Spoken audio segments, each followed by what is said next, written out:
Hello, listeners. Before we get started, we want to thank our new sponsor, Answer One, for its support of this show. Their virtual reception service is available 24 hours a day, 7 days a week to handle inbound calls, schedule appointments, and even respond to emails. Check them out at answer1.com/podcast for a special offer. And now, on to the show. Welcome to the ABA Journal Legal Rebels podcast, where we talk to men and women who are remaking the legal profession, changing the way the law is practiced, and setting standards that will guide us into the future.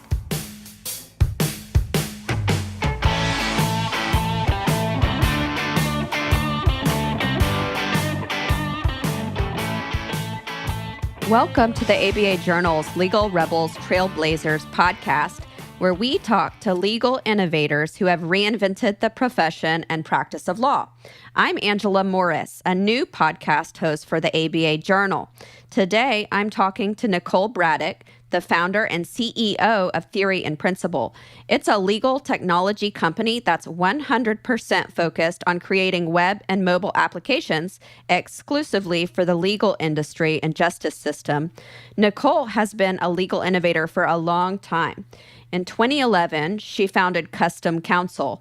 The company hooked up independent lawyers to contract with firms or in-house departments that needed temporary help. The ABA Journal named Nicole a 2012 Legal Rebel for that innovation. Welcome to the show, Nicole. Thanks so much, and congratulations on your first podcast. Thank you. I am excited because you are a veteran podcaster, and so I feel like I'm in good hands. Thank you. I'll do my best to keep it on track. So, Nicole, I'm really curious to hear about some of Theory and Principle's law and justice clients and the apps that you've developed for them. So what's a good example you can give me? Yeah, so we work with a pretty broad range of clients. You know, we have this narrow focus on the legal industry, but the industry itself is so broad.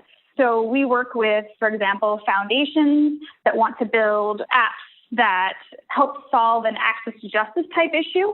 But we'll also work with law firms that are interested in building products, digital products, to help them with lead generation, to help increase the value that they're offering to their clients. You name it, firms are building a lot of different types of products. And we also work with legal tech companies as essentially an outsourced design firm. So we do user interface and user experience work for existing products. They can be owned by law firms, but they can also be a legal tech company that needs just some additional design support or a sort of third-party review of, for example, the user experience of their product. Wow, okay. That is such a good description of what you do, but to kind of break it down for me with like an example, can you describe one of the apps that you created and just like what does it do? Yeah, so I can talk about one of the large products we're creating right now, which is designed to help low-income tenants in Chicago. And so it is a product that allows tenants to go onto the site, essentially triage their own problems, get some information. They can automate documents. We'll also scrape for building code violations so that they might have some defense to an eviction, for example. A lot of different tools and that sort of thing. And then we've also connected with that product. We've also built what's essentially a virtual legal clinic. So if you think of like the lawyer for the day at a court on a cattle call day, something like that. And so we've made a platform that's designed for lawyers to quickly provide brief legal services to people who need that help. So if it's quickly drafting a document, we help the lawyer automate a document, request things back and forth from the client, that sort of thing, to get people the quick help they need and get them on their way. Wow, that sounds awesome. I wanted to ask you more about that in a minute. But before we move on, we're going to take a quick break to hear a message from our sponsor. Is your firm experiencing missed calls, empty voicemail boxes, and potential clients you'll never hear from again? Enter Answer One Virtual Receptionists. They're more than just an answering service. Answer One's available 24/7. They can even schedule appointments, respond to emails, integrate with Clio, and much more. Answer One helps make sure your clients have the experience they deserve. Give them a call at 800-ANSWER-1, that's the number 1, or visit them at answer1.com/podcast for a special offer. Okay, welcome back. I'm Angela Morris, and this is the ABA Journal's Legal Rebels Trailblazers podcast. I'm talking with Nicole Bradick of Theory and Principle. Hi, Nicole. Hi there. So before our break, you explained one of your apps that is focused on access to justice, and I wanted to ask you more about that. Can you tell me more about why you think your apps might help solve our country's problem of low-income people not being able to access justice? I don't think our products are going to solve the problem. I think that there are inroads that we can make through using technology to get people better information, more information, help them self-advocate in a more effective manner, and get them some of the legal services they need. And I think technology can really help us to do that.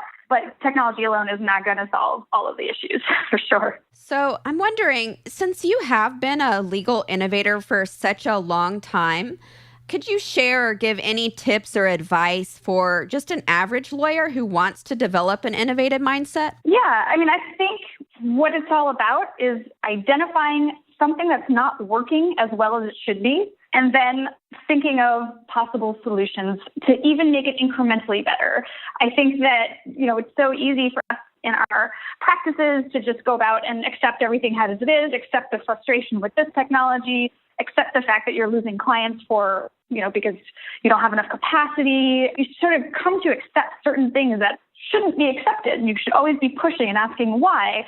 Why is this happening? And then are there any changes that we can make to fix that problem? And these can be like really minor stuff. This can be, maybe purchasing new software that's going to help streamline one thing. I mean, it doesn't have to be what I did, which was completely leave the practice and start a new company. I think there's opportunities for innovation in everyday life of a lawyer. Yeah. I'm glad that you mentioned your own, that you were a civil litigator and you left to be an entrepreneur. I did have a question about your own legal career, your journey. At Custom Counsel, you connected the firms with independent lawyers. A lot of them were lawyer moms. They didn't want to be in big law. They still wanted to practice just fewer hours. And then I know that Curo Legal bought Custom Counsel in 2015. And another one of Curo Legal's services was creating legal apps. So it seems logical that brought you to Theory and Principle, where you're totally focused on legal apps. But yeah, can you tell me more about your personal transformation from the staffing business to legal tech? Yeah, sure. So the staffing business was something that came to me in one day, and I decided that it made so much sense to execute. So I just plowed ahead. I didn't at that time know much about the innovation space, what was happening in legal technology, but that first business was seen as sufficiently innovative that I was getting invited to speak at events and meeting the people who were really out there doing all this great work in legal technology. So through those experiences, it sort of opened my eyes to where there were opportunities, what's not being done, and how we can use technology to further the profession as a whole.